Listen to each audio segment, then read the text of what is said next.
بسم الله الرحمن الرحيم قل إن كان آباؤكم وأبناؤكم وإخوانكم وأزواجكم وعشيرتكم وأموال اقترفتموها وتجارة تخشون كسادها ومساكن ترضونها أحب إليكم من الله ورسوله وجهاد في سبيله فتربصوا حتى يأتي الله بأمره والله لا يهدي القوم الفاسقين صدق الله مولانا العظيم صلى الله على النبي الأمي وآله صلى الله عليه وسلم صلاة وسلاما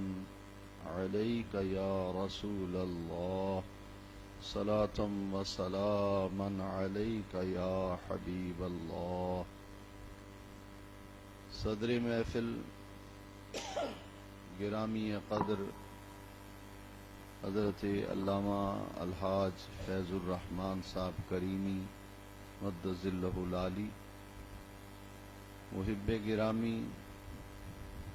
گرامی منزلت جناب حاجی فیض رسول صاحب قمر زید میدہ، علماء اہل سنت، برادران دین و ملت، ماہانہ درس قرآن و حدیث کی انتہائی بابرکت نشست میں ہم سب کو حاضری کی سعادت حاصل ہو رہی ہے. اللہ تبارک و تعالی جل شانہ قرآن مجید کے انوار و تجلیات اور حدیث شریف کے انوار سے ہمارے قلوب و اذہان کو منور فرمائے. آج کے درس قرآن و حدیث کا موضوع اور عنوان تحفظ ناموس رسالت اور عشق رسول ہے. موجودہ دور میں ایک عجیب کشمکش اور ایک عجیب تشویش پوری دنیا کے مسلمانوں میں اس وقت پائی جاتی ہے کہ ہر 5-6 ماہ کے بعد یہود و نصارہ کی طرف سے ایک سوچی سمجھی سازش کے تحت حضور نبی کریم صلی اللہ علیہ وسلم کی ذات اقدس کے حوالے سے توہین اور گستاخی کا ارتکاب کیا جاتا ہے. کبھی قرآن مجید کو جلانے کی انتہائی مذموم اور قابل مذمت شرمناک حرکت کی جاتی ہے، جس سے پوری دنیا کے مسلمانوں کے دل آزردہ ہوتے ہیں اور مسلمانوں میں ایک تشویش کی لہر جو ہے وہ دوڑ جاتی ہے. حال ہی میں امریکہ میں بننے والی ایک ایسی گستاخانہ فلم جس کا اجرا کیا گیا، اس کی وجہ سے پوری دنیا میں آباد 1 ارب سے زیادہ مسلمانوں کی روح پر شدید حملہ کیا گیا اور نبی کریم صلی اللہ علیہ وسلم کی ذات اقدس کی نسبت ازواج مطہرات بالخصوص ام المومنین حضرت خدیجۃ الکبریٰ رضی اللہ تعالی عنہا اور صحابہ کبار کی نسبت انتہائی بدتمیزی کے ساتھ غیر اخلاقی حرکت کرتے ہوئے اس عظیم جرم کا ارتکاب کیا جسے ہم توہین رسالت یا نبی کریم صلی اللہ علیہ وسلم کی گستاخی تصور کرتے ہیں۔ اس لیے عالمی سطح پر پوری دنیا کے مسلمان سراپا احتجاج ہیں، ریلیاں نکل رہی ہیں، مذمت کی جا رہی ہے، اور خود امریکہ میں وائٹ ہاؤس کے سامنے کل مسلمانوں کی کثیر تعداد نے بہت بڑا احتجاج کیا، جسے میڈیا پہ بھی کوریج دی گئی، اور یورپ کے تمام شہروں میں، یورپ کے تمام ملکوں میں ایسی ہی قابل مذمت احتجاجی ریلیاں نکالی گئیں اور اپنے جذبات کا اظہار کیا گیا۔ اس صورتحال میں سیکولر ذہن رکھنے والا شخص فائدہ اٹھاتا ہے، اور وہ نوجوان نسل کے ذہن کو اس طرف سے ہٹانے کے لیے عجیب و غریب قسم کا پروپیگنڈا کرتے ہوئے دکھائی دیتا ہے۔ سیکولر ذہن کہ مسلمانوں کے جذبات جو ہیں ان کو کنٹرول کرنا چاہیے، ان کو جذبات کی رو میں بہنا نہیں چاہیے، مسلمان کو جذباتی نہیں ہونا چاہیے۔ اس تناظر میں یہ ضروری ہو گیا ہے کہ ہم اس مسئلے کو قرآن مجید اور حدیث شریف کی روشنی میں سمجھنے کی کوشش کریں کہ جس طرح محبت رسول ایمان کی روح اور دین کی اصل ہے، اسی طرح تحفظ ناموس رسالت بھی مسلمانوں کی اولین ذمہ داری ہے۔ اس لیے میں نے قرآن مجید میں سے 10ویں پارے میں سے سورہ توبہ کی آیت نمبر 24 تلاوت کرنے کی سعادت حاصل کی ہے۔ اس آیت کریمہ میں ان تمام سوالوں کا جواب آتا ہے کہ محبت رسول کی اہمیت کیا ہے، یہ عشق رسول کا لفظ جو ہے اس کی کیا حقیقت ہے، اور جب عشق رسول کا لفظ تم بولتے ہو تو اس سے تمہاری مراد کیا ہے۔ سب سے پہلے یہ بات سمجھ لیجئے کہ قرآن مجید میں اللہ تبارک و تعالی نے ایمان والوں کی خوبی اور ایمان والوں کی ایک اعلی وصف کا ذکر کیا ہے۔ الذین آمنوا، وہ لوگ جو ایمان لائے، الذین آمنوا، وہ لوگ جو ایمان لائے، اشد حبا للہ، کہ وہ اپنے اللہ سے شدید محبت کرتے ہیں اور ٹوٹ کر اپنے رب سے محبت کرتے ہیں۔ الذین آمنوا اشد حبا للہ، محبت جب بڑھتی ہے تو پھر وہ عشق کی منزل میں پہنچتی ہے، جس کو قرآن مجید میں اشدو کے لفظ سے ذکر کیا، اس میں تفضیل سے ذکر کیا، اور اس میں تفضیل یہ مبالغے کا صیغہ ہے۔ مبالغے کا صیغہ وہ ہوتا ہے جس میں معنی کی کثرت پائی جائے۔ تو گویا اشد حبا للہ، ٹوٹ کر اللہ سے محبت کرتے ہیں، شدید محبت کرتے ہیں وہ اللہ سے۔ اب قرآن مجید کی سورہ توبہ کی آیت نمبر 24 سے اس بات پر غور کرنا ہے کہ اللہ کی محبت اور اس کے محبوب صلی اللہ علیہ وسلم کی محبت، اس کی تشریح حیثیت کیا ہے۔ محبت جب عروج کرتی ہے، محبت جب پرواز کرتی ہے تو وہ عشق کے مقام پر پہنچتی ہے۔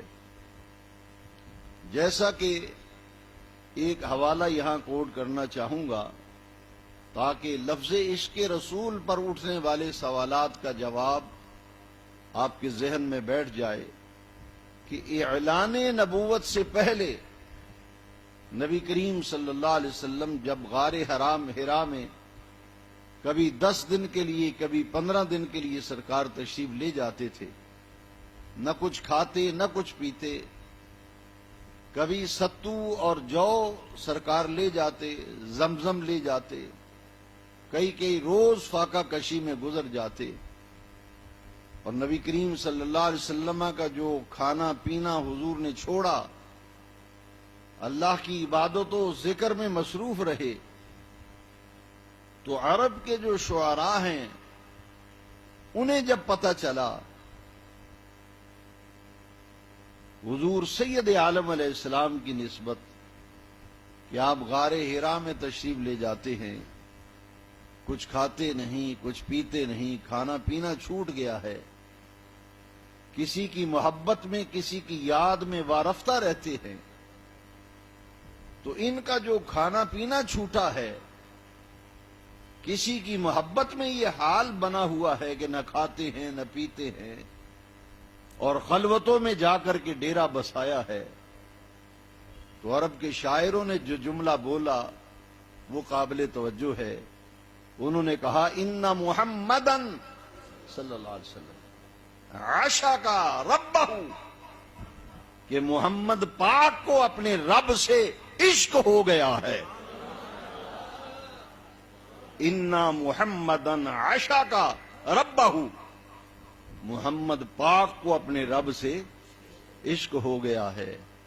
تو جب بندہ، یہ تو اہل تصوف سے پوچھیے، اولیاء کرام سے، ارباب طریقت سے پوچھیے کہ عشق کیا ہوتا ہے، وہ فرماتے ہیں کہ عشق ایک ایسی آگ ہے جو محبوب کے سوا سب کچھ جلا کر راکھ کر دیتی ہے۔ عشق ایک ایسی آگ ہے جو محبوب کے سوا سب کچھ جلا کے راکھ کر دیتی ہے، جسے فنا فر رسول کا مقام کہتے ہو۔ آدمی پھر جدھر دیکھتا ہے، دائیں دیکھے بائیں دیکھے، اوپر دیکھے نیچے دیکھے، جدھر نگاہ اٹھاتا ہے اسے جلوہ یار نظر آتا ہے، اسے جلوہ یار نظر آتا ہے، وہ دیدار مصطفیٰ کی لذتوں میں کھویا رہتا ہے۔ اگر آقا کریم علیہ السلام غار حرا میں اللہ کی معرفت اور اس کی عبادت کا پیغام عام کرنے کے لیے خلوت میں جا کے ڈیرا لگایا، اللہ کی یاد اور عبادت اور ذکر میں مصروف رہے، تو عرب نے کہا کہ ان کو اپنے رب سے عشق ہو گیا ہے، اور وہ لوگ جو سید عالم علیہ السلام سے عشق کی منزل میں پہنچتے ہیں، تو پھر ان کا لباس، ان کا کھانا پینا، ان کا چلنا پھرنا، ان کا اٹھنا بیٹھنا، حتیٰ کہ وہ اس بات میں بھی غور کرتے ہیں کہ نبی کریم صلی اللہ علیہ وسلم کے سانس لینے کا طریقہ کیا تھا، حضور سانس کس طرح لیتے تھے، پھر وہ کھاتے پیتے اٹھتے بیٹھتے چلتے پھرتے معاملات میں اس بات پر غور کرتے ہیں کہ نبی کریم صلی اللہ علیہ وسلم کا اس معاملے میں کیا انداز ہوا کرتا تھا، حضور کا کیا طریقہ ہوا کرتا تھا۔ وہ حضور کی اداؤں کو، آقا علیہ السلام کے طریقوں کو وہ لوگ اپنایا کرتے ہیں، اسی لیے کہتے ہیں کہ جن کی ہر ادا سنت مصطفیٰ، ایسے پیرے طریقت پہ لاکھوں سلام۔ تو یہ عشق کی کیفیت آپ سمجھ گئے کہ کسی کی محبت میں اس قدر وارفتہ ہونا کہ کھانا پینا چھوٹ جائے اور آدمی کو اپنے محبوب کے سوا کچھ نظر نہ آئے، بس جلوہ یار اور جلوہ محبوب بھی نظر آتا رہے۔ تو یہ مقام ہمیں بھی اپنی اصلاح کرنی چاہیے کہ ہمارے جتنے بھی نقیب محفل آج کل نقابت کرتے ہیں تو ہر آنے والے کے لیے غیر محتاط لفظ استعمال کرتے ہیں۔ ہمارا دین ہمیں احتیاط سکھاتا ہے، جب کسی کے متعلق یہ دیکھو کہ اس کی شخصیت کیا ہے، اس کے مطابق اگر آپ نے کوئی لقب اس کو دینا ہی ہے تو حقائق کی دنیا میں بھی تو جھانک کے دیکھو. ہر آنے والے کو کہہ دے کہ یہ بڑا عاشق رسول ہے، یہ بڑا عاشق رسول ہے. محب رسول تو کہہ سکتے ہو، محب رسول آپ کہہ سکتے ہو، لیکن عشق کی منزل تو بہت عرفہ و اعلیٰ ہے. وہاں تو پھر ہر کچھ نظروں سے اوجھل ہو جاتا ہے. پھر وہ جدھر دیکھتا ہے ادھر تو ہی تو ہے، تو ہی تو ہے، تو ہی تو ہے. اس لیے عشق جو ہے وہ بڑی اونچی منزل ہے، جسے علامہ اقبال نے کہا ہر کے عشق مصطفیٰ اورا سامان اوست، بحر و بر در گوشائے دامان اوست. جس کو عشق رسول کی دولت میسر آتی ہے، بحر و بر اللہ تبارک و تعالی اس کے ماتحت فرما دیتا ہے.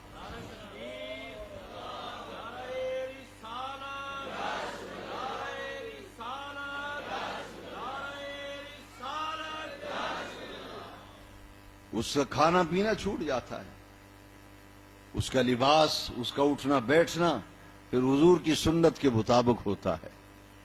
اس لیے محبت جب بڑھتی ہے اور محبت جب عروج کرتی ہے، ارتقاء اس کا ہوتا ہے، پھر وہ مقام عشق پر پہنچتی ہے. اور یہ ہر کسی کو میسر نہیں ہے.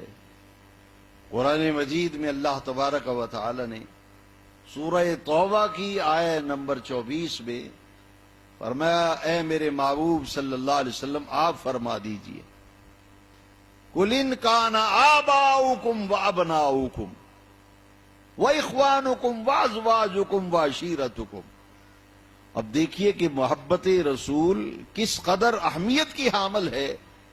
قرآن مجید اور حدیث شریف کی روشنی میں سمجھتے ہیں کہ اللہ کریم نے رشتے گنوائے. ان کان آباؤکم، تمہارے آبا، تمہارے باپ، وابناؤکم، اور تمہارے بیٹے، تمہاری اولاد، باپ دادا اور تمہاری اولاد، واخوانکم، اور تمہارے بھائی، وازواجکم، اور تمہاری عورتیں، تمہاری بیویاں، تمہاری عورتیں، وعشیرتکم، اور تمہارا کنبہ، تمہارا خاندان.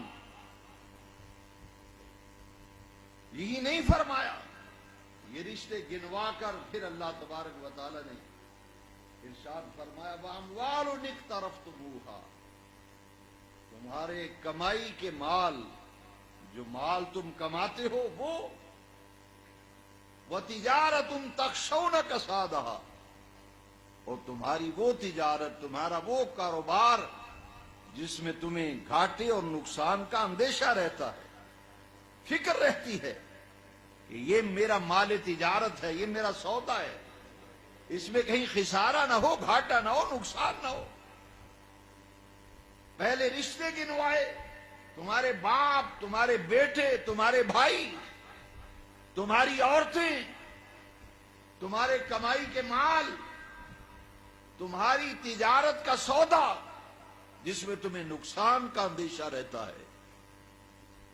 بات یہاں بھی ختم نہیں ہوئی. پھر آگے پھر اللہ پاک نے فرمایا وَمَسَاكِنُ تَرْضَوْنَهَا، وہ تمہارے رہائش کے مکان جو تمہیں مرغوب ہیں، محبوب ہیں، تمہارے پسندیدہ رہائش کے مکان، تمہارا مال تجارت جس میں تمہیں نقصان کا اندیشہ ہے، تمہارے کمائی کے مال، تمہارے خاندان، کنبہ، قبیلہ، تمہاری عورتیں، ازواج، تمہارے بھائی، تمہارے بیٹے، تمہارے آبا، باپ دادا، یہ ساری محبتیں اللہ کریم نے گنوائی اور ارشاد فرمایا احب الیکم من اللہ ورسولہ وجہاد فی سبیلہ. اب ذرا غور کرو، یہ جتنے رشتے گنوائے، جتنے مال تجارت اور کمائی کے مال، رہائش کے مکان گنوائے، اب فرمایا احب الیکم من اللہ ورسولہ، اللہ اور اس کے رسول کی محبت، وجہاد فی سبیلہ، اور اللہ کے راستے میں جہاد کرنے سے اگر تمہیں یہ چیزیں اور یہ رشتے زیادہ پیارے ہو گئے تو فرمایا فتربصوا، پھر انتظار کرو، راستہ دیکھو، حتی یاتی اللہ بامرہ، یہاں تک کہ اللہ تمہارا فیصلہ فرمائے۔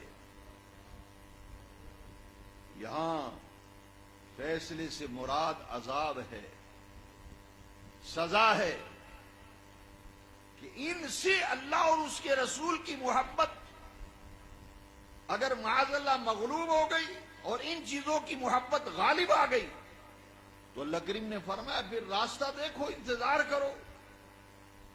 کس بات کا؟ اللہ کے فیصلے کا انتظار کرو، وہ تمہارا کیا فیصلہ فرماتا ہے۔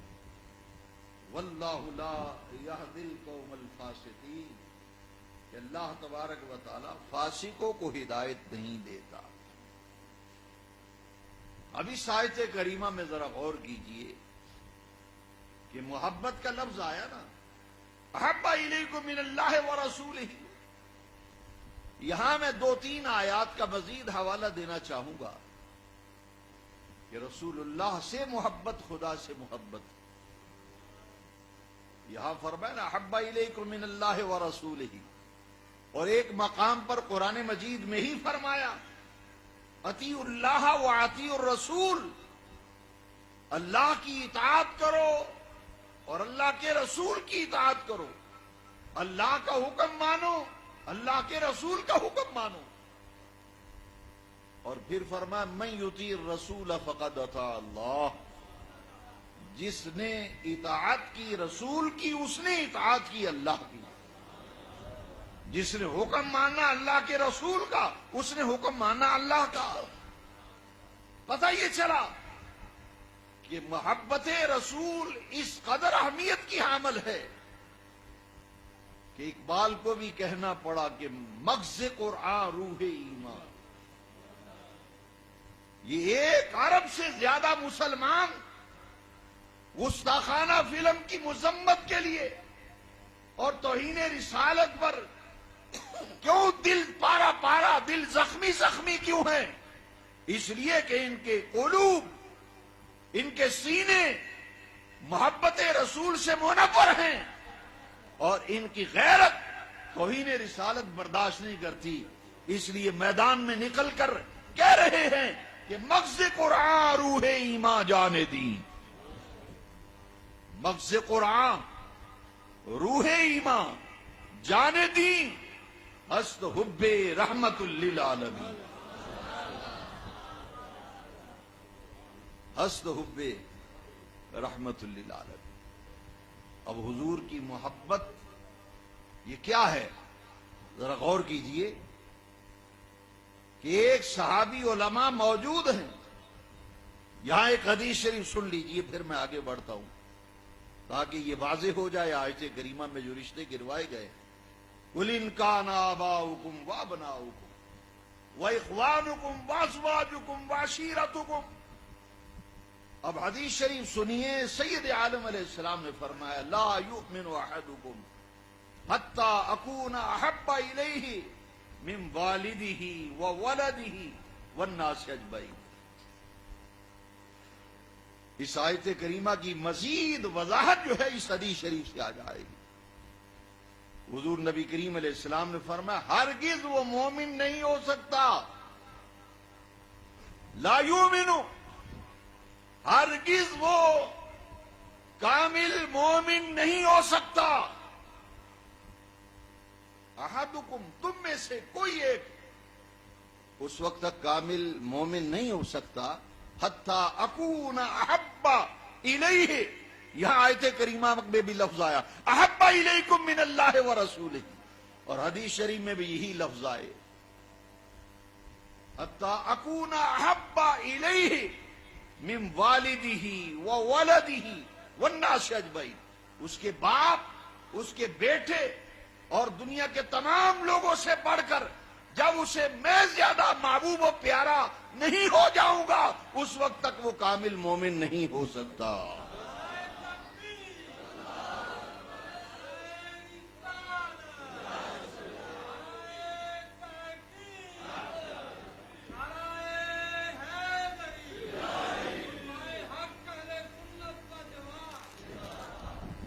یہ تو انگریز بھی سمجھتا ہے، میں نہیں کہتا، اقبال نے کہا ہے، یہ تو غیر مسلم قوتوں نے بھی کہا، غور و فکر کیا کہ مسلمانوں کو کس طرح سے فتح کیا جا سکتا ہے، مسلمانوں پر کس طرح غلبہ پایا جا سکتا ہے، کس طرح ان کو فتح کیا جا سکتا ہے، کس طرح ان کا نام صفحہ ہستی سے مٹایا جا سکتا ہے۔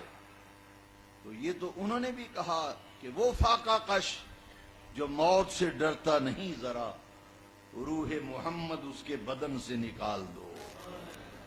وہ روح محمد یہاں عشق رسول مراد ہے، محبت رسول مراد ہے۔ جب حضور کی محبت ہی دل سے نکال دی جائے گی تو پھر ان کو فتح کرنا آسان ہو جائے گا۔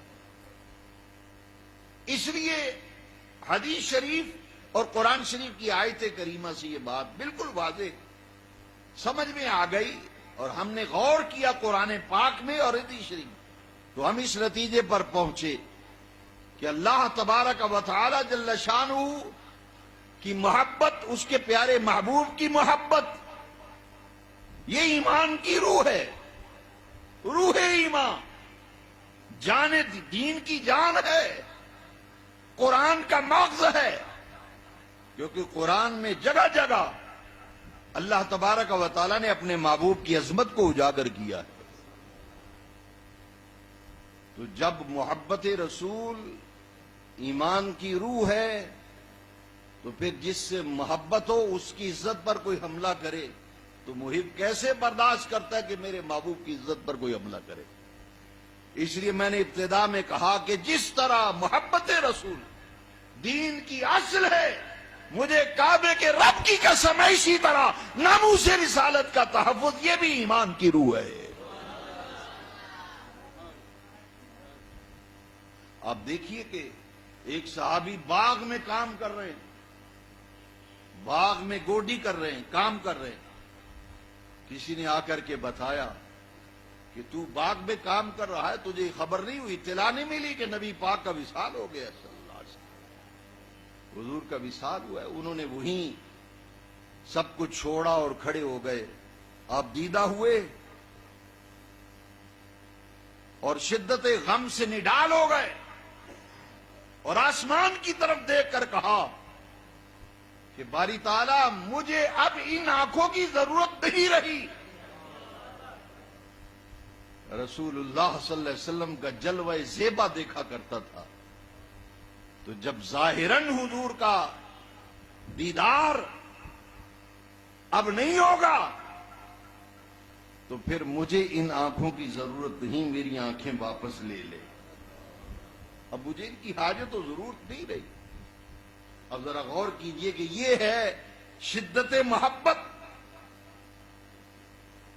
ورنہ ہر انسان کو آنکھوں کی ضرورت ہے، دیکھنے کے لیے، چلنے پھرنے کے لیے، دیگر زندگی کے ایام گزارنے کے لیے، مگر حضور کی محبت میں اس قدر سرشار تھے کہ کچھ سجائی نہیں دے رہا تھا۔ آخر یہی فیصلہ کیا کہ اگر جلوہ یار نہیں، دیدار محبوب نہیں ہے تو پھر ان آنکھوں کو کیا کرنا ہے۔ حاضرین محترم، اسی محبت سے سرشار سید عالم صلی اللہ علیہ وسلم کی زوجہ مکرمہ ام المومنین ہیں۔ باپ ان کا بھی اسلام نہیں لایا، ملاقات کے لیے آیا تو رسول اللہ صلی اللہ علیہ وسلم کے بستر پر آ کر بیٹھ گیا۔ جب بیٹھا تو ام المومنین نے نیچے سے بستر باپ کے کھینچ لیا، اور ایک روایت میں کہ زور سے تھپڑ مارا کہ تجھے جسارت کیسے ہوئی رسول اللہ کے بستر پہ بیٹھنے کی۔ امام قاضی ابو یوسف رحمت اللہ علیہ ایک دسترخوان پہ بیٹھے ہیں، کھانا چنا ہوا ہے، لوگ کھانا کھا رہے ہیں، اور ایک شخص نے دیکھا کہ دسترخوان پر کدو شریف بھی ہے۔ سبزیوں میں سے نبی کریم صلی اللہ علیہ وسلم کی پسندیدہ سبزی جو ہے وہ کدو شریف ہے۔ اب نہ کھانا الگ بات ہے، مگر ناک چڑھا کر کہا کہ مجھے تو یہ پسند نہیں ہے، یہ نہیں۔ امام قاضی ابو یوسف نے فوراً گرفت کی اور پکڑ کی، فرمایا جدد الایمان، تجھے نئے سرے سے کلمہ پڑھ کے دوبارہ مسلمان ہونا پڑے گا، اس لیے کہ تو ایمان سے ہاتھ دھو بیٹھا ہے۔ کیوں کہ وہ بات اور وہ اشیاء جو سرکار کو پسند ہے تو کہہ رہا ہے مجھے پسند نہیں۔ حضور کی پسند کو ناپسند کہا ہے۔ فرمایا جدد الایمان، تجدید ایمان کرنا ضروری ہے۔ کیوں؟ نقطہ یہ تھا کہ حضور کی پسند کو ناپسند کہا۔ حاضرین محترم، میں آپ سے یہ کہنا چاہتا ہوں، یہ اتنا سینسیٹیو مسئلہ ہے، حساس مسئلہ ہے ناموس رسالت کا، اور ہم تو اس قدر حساس ہیں کہ حرمت رسول پہ جان بھی قربان ہے۔ ہم نے بھی بینر دیکھے رکشاؤں کے پیچھے لاہور میں لگے ہوئے، لیکن بہت دل دکھا کہ جب گنبد خضرا کہیں نظر نہیں آیا، کہیں گنبد خضرا نظر نہیں آیا۔ میں نے کہا کہ دیکھیے کہ ہماری نوجوان نسل محبت رسول سے سرشار ہو کر نعرے لگا رہی ہے کہ ہماری جان ہماری آن، گنبد خضرا پہ قربان۔ ہماری جان ہماری آن، گنبد خضرا پر قربان۔ محبت رسول کے کچھ تقاضے ہوا کرتے ہیں۔ یہی وجہ ہے کہ آپ صحابہ کرام کا دور لے لیں، تابعین کا دور لے لیں، تبع تابعین کا دور لے لیں، عباسیوں کا دور لے لیجئے، عثمانیوں کا دور لے لیجئے، تمام بنو امیہ کا دور لے لیجئے، تاریخ اسلام کا مطالعہ کیجئے۔ ہر دور میں جس شخص نے بھی رسول اللہ کی توہین کی، جس نے بھی حضور کی بے ادبی اور گستاخی کا ارتکاب کیا، اس کی سزا قتل تجویز کی گئی۔ گستاخ رسول کی سزا قتل ہے، اس کو خدا کی زمین پر زندہ رہنے کا حق نہیں۔ آج سیکولر ذہن کے لوگ کہ رسول اللہ نے تو دشمنوں کو بھی معاف کیا تھا، وہ تو رسول اللہ نے معاف کیا ہے۔ کیوں؟ اس لیے کہ مستشرقین نے اسی لیے تو کہا ہے کہ جب سے کائنات بنی ہے اس وقت سے لے کر اب تک کروڑوں انسان اس دنیا میں آئے، مگر مسلمانوں کے نبی جیسا انسان ہمیں تاریخ انسانیت میں نظر نہیں آتا۔ وجہ کیا ہے؟ انہوں نے کہا کہ ہم نے لائف آف محمد کو پڑھا ہے صلی اللہ علیہ وسلم، ان کی پوری ہسٹری کو دیکھا ہے۔ یہ دنیا کی واحد شخصیت و ہستی ہے محمد پاک صلی اللہ علیہ وسلم، جنہوں نے کبھی اپنی ذات کے لیے کسی سے انتقام نہیں لیا۔ اپنی ذات کے لیے کبھی سرکار نے کسی سے انتقام نہیں لیا۔ یہاں مسئلہ ہے ناموس رسالت کا۔ آئیے ذرا قرآن کی طرف رجوع کر کے دیکھتے ہیں کہ ہم نے کہا یہ حساس مسئلہ ہے، مسلمان بڑا سینسیٹیو واقعہ ہوا ہے عظمت رسالت کے حوالے سے۔ تو سورہ حجرات پڑھیے، لا ترفعوا اصواتکم فوق صوت النبی۔ ذرا غور کرنا، جسے معمولی سمجھتا ہے سیکولر، یا ایھا الذین آمنوا لا ترفعوا اصواتکم فوق صوت النبی۔ اے ایمان والو، نبی کریم سے بات چیت اور گفتگو کرتے ہوئے اپنی آواز کو اونچا مت ہونے دو۔ لا ترفعوا اصواتکم فوق صوت النبی۔ حضور گفتگو فرما رہے ہیں تو بارگاہ رسالت کے آداب خود رب کریم قرآن کریم میں بتلا رہا ہے، سکھلا رہا ہے۔ لا ترفعوا اصواتکم فوق صوت النبی۔ حضور کی آواز سے اپنی آواز کو اونچا مت ہونے دو۔ اگر سید عالم علیہ السلام کی آواز سے تمہاری آواز اونچی ہو گئی تو قرآن میرا فرما رہا ہے ان تحبط اعمالکم وانتم لا تشعرون، تمہارے سارے عمل اکارت جائیں گے، ضائع ہو جائیں گے، اور تمہیں پتہ بھی نہیں چلے گا۔ دیکھنا ذرا، ایمان والے سے کہا جا رہا ہے، اے ایمان والو اپنی آواز کو رسول اللہ صلی اللہ علیہ وسلم کی آواز سے اونچا مت ہونے دو۔ اگر حضور کی آواز سے بھی تمہاری آواز اونچی ہو گئی، تمہارے میں ساری نیکیاں، تمہارے سارے عمل ضائع کر دوں گا، اور حال یہ ہوگا کہ تمہیں اس کی خبر بھی نہیں ہوگی۔ اپنے آپ کو متقی، پرہیزگار، نیکوکار، پارسا سمجھ رہے ہوگے، لیکن حقیقت یہ ہوگی سارے عمل تمہارے ضائع ہو چکے ہوں گے۔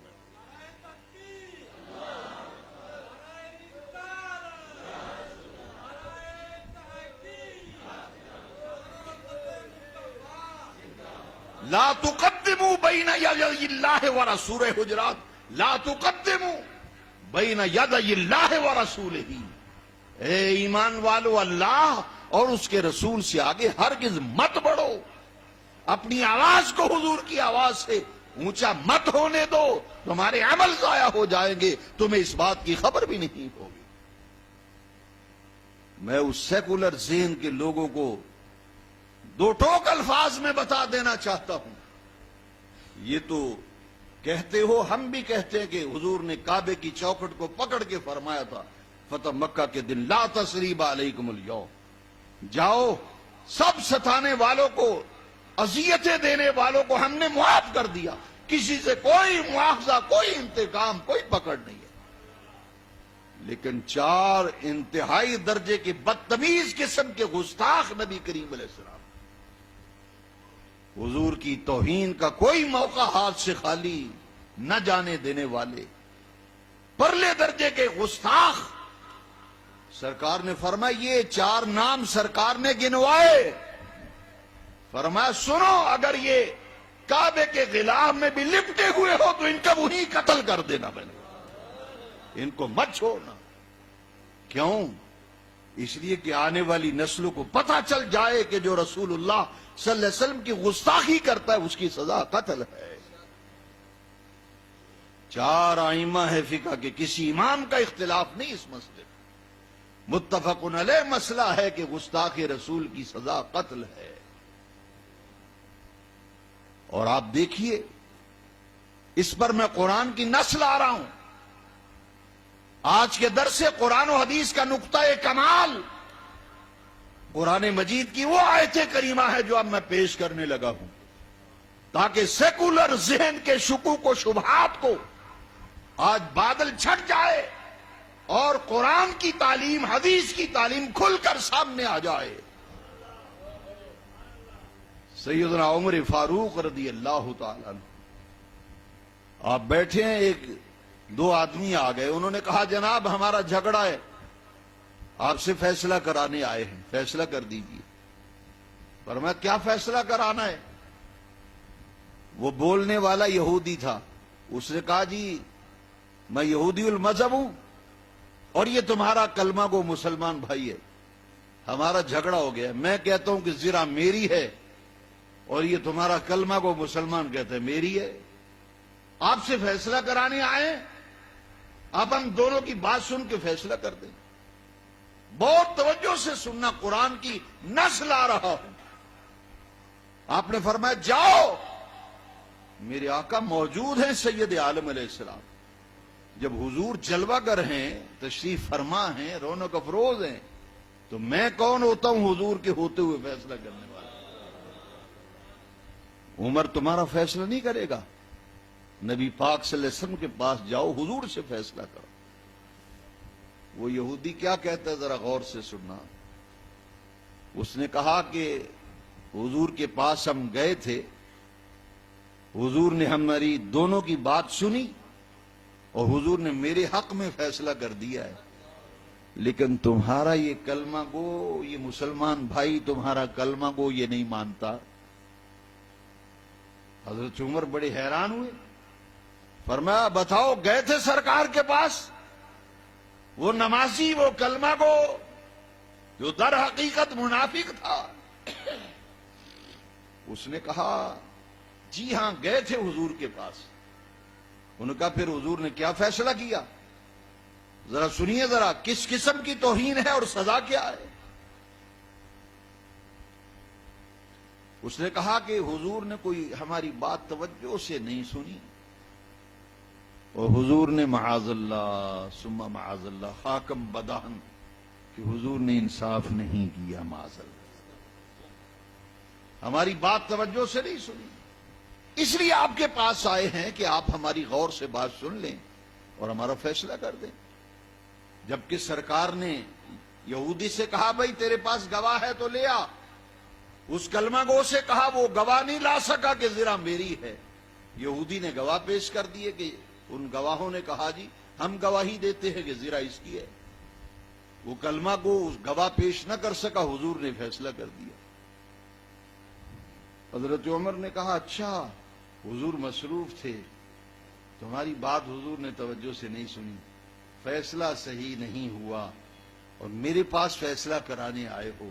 فرمایا ہاں میں تمہارا فیصلہ کروں گا، ضرور کروں گا، ضرور کروں گا تمہارا فیصلہ، بیٹھو میں تمہارا فیصلہ کرتا ہوں۔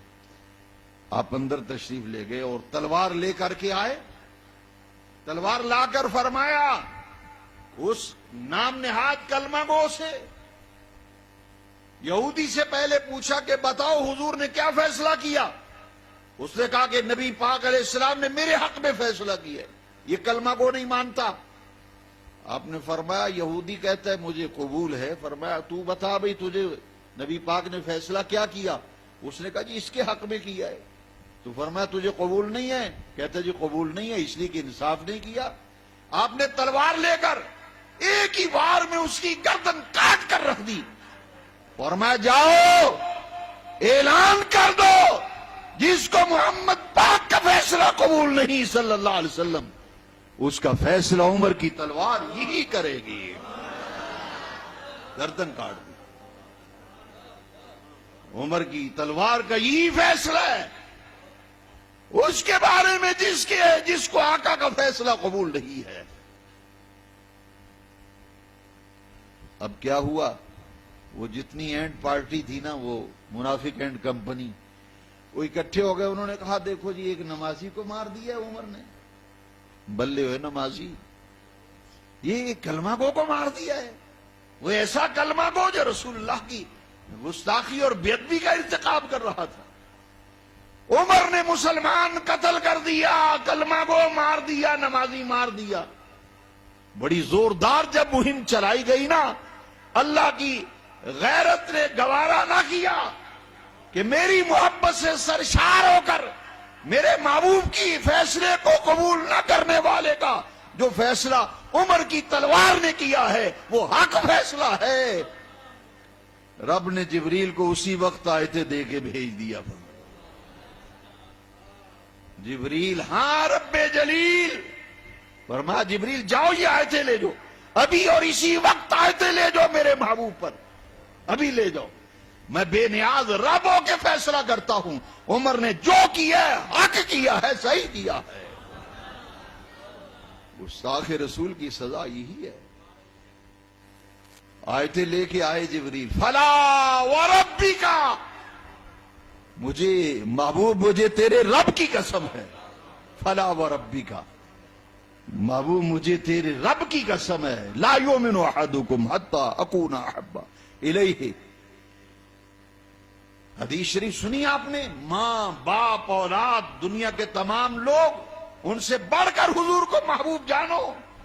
عمر نے اسی محبت سے سرشار ہو کر فیصلہ کیا، رب نے آیت نازل کر دی، فلا وربک لا یؤمنون حتی یحکموک فیما شجر بینہم۔ محبوب مجھے تیرے رب کی قسم ہے، میں بے نیاز رب ہو کے کہتا ہوں ہرگز مومن نہیں ہو سکتے جب تک آپ کو اپنے تنازعات میں، اپنے جھگڑوں میں آپ کو فیصلہ کرنے والا تسلیم نہ کرے۔ حرجا مما قضیت، اور جب آپ ان کے جھگڑوں کا فیصلہ فرما دیں تو اپنے دل میں کوئی گھٹن اور تنگی محسوس نہ کریں، وَيُسَلِّمُوا تَسْلِيمًا، اور جو فیصلہ آپ کر دیں جب تک اس فیصلے کو دل و جان سے تسلیم نہیں کریں گے یہ مومن نہیں ہو سکتے، نہیں ہو سکتے مومن۔ آیت اتار کر رب نے کہا کہ عمر نے مومن کو قتل نہیں کیا، گستاخ کو قتل کیا. لا یؤمنون حتی یحکموک فیما شجر بینہم. قرآن ہے میرے بھائی، قرآن ہے. حتی یحکموک فیما شجر بینہم ثم لا یجدوا فی انفسہم حرجا مما قضیت ویسلموا تسلیما. جب تک دل و جان سے محبوب تیرے فیصلے کو نہیں مانتے، مومن نہیں ہو سکتے. فرمایا بند کرو زبانوں کو. عمر نے کسی مسلمان مومن کو نہیں مارا، یہ تو گستاخ رسول کو قتل کیا، جس کو حضور کا فیصلہ قبول نہیں. اور آگے بڑھو، غزوہ بدر میں ابو بکر صدیق خلیفہ اول، آپ کا بیٹا بھی مسلمان نہیں ہوا، کفار کی طرف سے لڑنے کے لیے آیا، کفار کی طرف سے. بعد میں ایمان لائے تو گھر میں بیٹھے بات چیت چل نکلی. بیٹا کہتا ہے ابو بکر صدیق سے، ابا جان آپ میری تلوار کی زد میں تھے بدر کی مارکے میں، لیکن میں نے آپ کو باپ سمجھ کے چھوڑ دیا تھا، میرے ہدف ٹارگٹ پہ تھے. میں چاہتا تو 1 سیکنڈ میں آپ کی گردن کاٹ دیتا، لیکن باپ ہونے کا رشتہ حائل ہو گیا، میں نے چھوڑ دیا آپ کو. دیکھنا ذرا عشق رسول اور تحفظ ناموس رسالت. ابو بکر صدیق کیا جواب دیتے ہیں؟ سینسیٹیو مسئلہ ہے نا، حساس ہے، فوراً جلال میں آ گئے. یہ جذباتی نہیں ہونا چاہیے، مسلمانوں کو جذباتی نہیں ہونا چاہیے، ایموشنل نہیں ہونا چاہیے. میں نے کہا یہ ایموشنل ہونا ناموس رسالت پر اور عزت مصطفیٰ پر، عظمت مصطفیٰ پر ایموشنل ہونا، یہی تو ایمان ہے، یہی تو ایمان ہے، یہی تو ایمان ہے.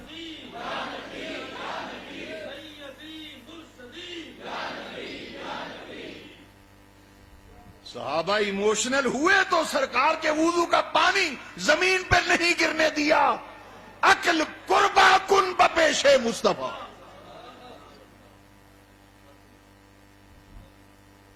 عقل حضور سید عالم صلی اللہ علیہ وسلم، آپ کے سامنے عقل قربان کرو. صحابہ نے وضو کا مستعمل پانی چہروں پہ ملا. یا شد حبا للہ، شدید محبت تھی صحابہ کی حضور کے ساتھ. تو کہنا یہ چاہ رہا ہوں کہ یہی ایموشنل ہونا عزت رسول پر، ناموس رسول پر، اللہ والو، یہی تو ایمان ہے، یہی تو ایمان ہے، یہی تو ایمان ہے. ہاں دنیا کا معاملہ ہے، ذات کا معاملہ ہے تو ہرگز ایموشنل نہیں ہونا، جذباتی نہیں ہونا. ذاتی معاملہ ہے، دنیا کا معاملہ، ٹھنڈے رہو، غور و فکر کرو. جہاں عزت رسول کا معاملہ آ جائے تو پھر اپنے امام کی زبان میں کہا کرو، کروں تیرے نام پہ جاں فدا. ہائے ہائے ہائے، کروں تیرے نام پہ جاں فدا، نہ بس ایک جاں، 2 جہاں فدا. 2 جہاں سے بھی نہیں جی بھرا، کروں کیا کروڑوں جہاں نہیں. کروں کیا؟ ہماری جان، ہماری جان، ہماری جان. کروں تیرے نام پہ جاں فدا، نہ بسی کے جان، 2 جہاں فدا. 2 جہاں سے بھی نہیں جی بھرا، کروں کیا کروڑوں جہاں نہیں. یہی تو ایمان ہے نا بھائی، یہی تو ایمان ہے. نماز اچھی، روزہ اچھا، زکات اچھی، حج اچھا، مگر میں باوجود اس کے مسلمان ہو نہیں سکتا. نہ جب تک کٹ مروں کھا جائے بطحا کی عزت پر، خدا شاہد کامل میرا ایمان ہو نہیں سکتا. خدا شاہد کامل میرا ایمان ہو نہیں سکتا. ابھی حافظ آباد میں شاہ صاحب کا عرس ہوا، شبیر حسین شاہ صاحب حافظ آبادی رحمت اللہ علیہ. آپ کا عرس ہوا پچھلی جمعرات. مجھے بھی بلایا انہوں نے بیان کے لیے. میں نے شاہ صاحب کے 2-3 واقعات سنائے جو ان میں سے کسی کو پتہ ہی نہیں تھا. ایک بندہ اور گواہ تھا، وہ اسٹیج پہ بیٹھا تھا. میں نے کہا یہ گواہ ہے کہ ہم تو ان دیوانوں میں سے ہیں ان شاکان رسول کی جوتیوں کی خاک، یہ ہمارے لیے سرما بنانا اعزاز ہے۔ عاشق رسول تو بہت اونچا مقام ہے، ہم تو ان کے نالین اٹھانے کے بھی لائق نہیں۔ جو سچا عاشق رسول ہے اس کی جوتے اٹھانے کے بھی ہم لائق نہیں ہیں، وہ ہے غازی علم الدین شہید۔ ہاں آج سیکولر یہ کہتا ہے جی ایموشنل نہ ہو، ایموشنل، اور رسول اللہ کی عزت کا معاملہ آیا، ہندو کتے نے کتاب لکھی، راجپال نے، نام ہی بڑا غلیظ رکھا، 18 سال کا منڈا ترخانوں کا برداشت نہ کر سکا، 18 سال کا جوان، اس سے برداشت نہ ہوا، اس نے کہا کون ہے جس نے میرے نبی کی بے ادبی کی ہے؟ کہا یہ ہندو پبلیشر ہے، پبلیشر راجپال، کتابیں چھاپتا ہے یہ۔ اس نے کہا اچھا آج ہی لیتا ہوں اس کی خبر۔ گیا علم الدین، گیا اور جا کر کے کہا، ایک ملازم دکان پہ کام کر رہا تھا، اس نے کہا راجپال سے ملنا ہے۔ نوکر نے اشارہ کیا، وہ اندر بیٹھے، صاحب اندر بیٹھے ہیں، صاحب اندر بیٹھے ہیں۔ چھرا نکالا اور جاتے ہی شیر کی طرح حملہ کیا، کہا او کتے میرے رسول اللہ کو بھونکتا ہے، معاذ اللہ۔ واصل جہنم کر دیا راجپال کو، واصل جہنم کیا، خود پھانسی کے پھندے پہ لگا۔